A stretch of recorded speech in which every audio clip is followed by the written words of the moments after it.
Hey, what's up, Closer Nation? Back in front of the whiteboard again. I've got a lesson that I want you to take. Like, listen, what I'm going to say today. It's one of those things that might upset you just a little bit, but I just ask that you take it with an open mind, because I don't do this to piss you off. I do this to show you that there's a change coming, and I want you to embrace it so that you don't get left behind it. All right? So let's put you, let me just put you in a scenario. You, okay? So let's say that you've been in sales. Let me just remove you from that scenario. You see how I put you in it and removed you from it? Am I hypnotizing you? You never know what we're doing here, right? So let's think about this. There's a scenario where you're the boss. Let's put you back in this scenario. Where you're the boss and you've got an opportunity to hire one of two people. And we're talking about someone who is going to be with your corporation that you're the boss of for the next 20 years. Someone that you want to work with hand in hand and grow a company with for the next 20 years. I want you to think about that for a second, okay? And so the first person that comes in is Mark. Mark, he's hair's thinning a little bit. His eyes are a little red. Maybe it's lack of sleep. Maybe it's the reefer. You don't know, right? But Mark is a smooth operator. This guy can sit down and talk, and as long as you don't put his ugly, no hair, have an ass on video, he can close some sales, right? And so the thing is, when Mark comes in there, he says, I got 20 years of sales experience. I can walk it, talk it, and put it on the board and chalk it, baby. I got every move and every groove, and I'm ready to close the dude, right? He's got all the right moves and all the right phrases and everything else. Smooth talking, sharp dressing, got his Rolex watch on, got a resume with all the right credentials, been doing this forever. And he tells you, when you ask him what his plan to make sales is, he has no contacts in this industry. He's brand new, but he's a sales professional, proven to try. He says, I'm going to hit the phones. That's a thumbs up for the phone, right? That's his sales skill, right? You like that thumb? Camera guy says it looks like a dick with 3 balls. I've never seen one of those before, and I've watched a lot of porn, but I'm just saying we'll go with this word for it. We don't know what the fuck he's really doing with these cameras when we're not paying attention. So anyway, back to the story here. So Mark, he says that he's really good at the phone, and that's his skill. He's like, just put me, he's like, remember Scrappy Doo? Remember, he's like, just let me at him, Uncle Scooby, right? Like, that's him. He just wants to get on the phone and do his thing, right? And so Mark, he's a true professional, though. He's got multiple years of earning 6 figures, but again, he has no experience in the business that you're the boss of thinking about hiring him, no database, no contact, and he's getting up there. He's at least, I'm 37, we'll say he's at least 37. We'll say that's getting up there. For safe sake, we'll say he's past 40, okay? And so, don't go shoot me down yet, right? And so Mark is candidate number 1, okay? You know that if you turn Mark loose, sooner or later he's gonna wear the phones out enough where he's gonna make some sales. Meanwhile, on the other side over here, we got good old, let's give him some like new age name, Dunstan, right? That sounds like some like total white boy from a nice part of town name, right? So we'll call this guy Dunstan. He's trendy with his orange shirt on, and he's got his brown hair all combed over. He's still got all of his hair. That plays a factor, ladies and gentlemen. Still got, he's wearing salmon colored capris, right? And he's got slippers on, and he's like that guy, okay? He's 23 years old. This is his first real job, but he spent the last 4 years computer programming and putting together automation sequences that captured stuff for his t-shirt business that paid his way through college. Okay, I want you to think about this for a second. Mark, phones.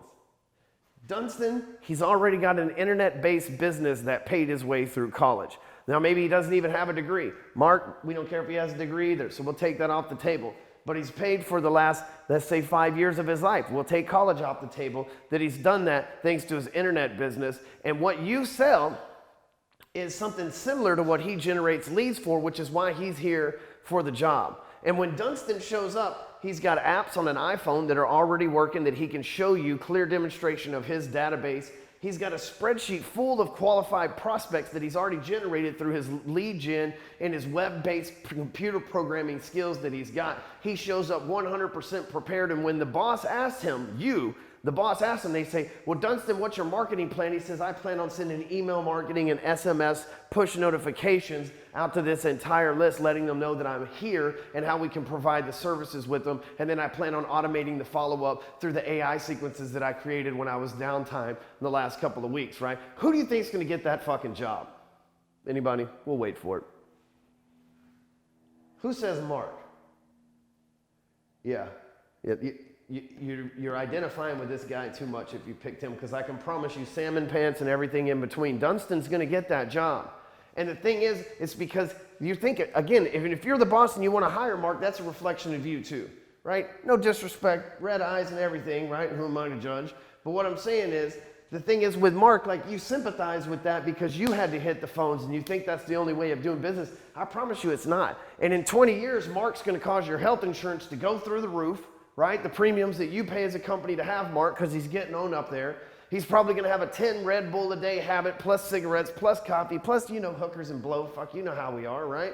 And so this guy's going to cause a huge havoc. He's probably going to end up having a heart attack on the job, and your company's going to have to pay severance for this fucking guy for the rest of his life because he's doing shit the hard way, right? He's making phone calls with the 3 bald thumb there. He's making phone calls and everything else. And he's like working his ass off. And the dude's like, if you think about it, if he's making cold calls or even if he's making warm calls and he's getting told 99% of the time no, dude, that is a taxing thing to take as a human being, whether you want to fucking admit it or not. Meanwhile, Dunstan's over here firing off an email, never hears a no, does what he has to, has some automation sequences set up that are only going to get smarter and more advanced as the kid grows and learns his craft over the next 20 years with your company. If you pick this guy, guess what? This is your competition. These guys already exist. These are the future salespeople. These are the people who get this stuff, and these are the people who right now, you may look at them and you say, yeah, but Dunstan works for me in my marketing department. Not for long. These are the guys that are eventually going to step out and realize that they have the control and that they no longer need you, that you need them. And I just say that to warn management and the sales community out there as well, because these guys exist. I know I hire them for myself, right? Bugs Bunny said it best, if you can't beat them, join them, right? Like that's the thing that you got to do. So I want you to think about this. But what can you do? What can I do to coach Mark into becoming more like Dunstan? Maybe Mark doesn't become a grade A level computer programmer. Nobody starts there, but like Mark could learn things like he could go through the Break Free Academy Entourage program where he could learn to put together funnels and web sequences. He could, again, going through the Break Free Academy digital program, he could learn how to create Facebook groups and market to people and create that database similar to like what Dunstan has. This could be a spreadsheet.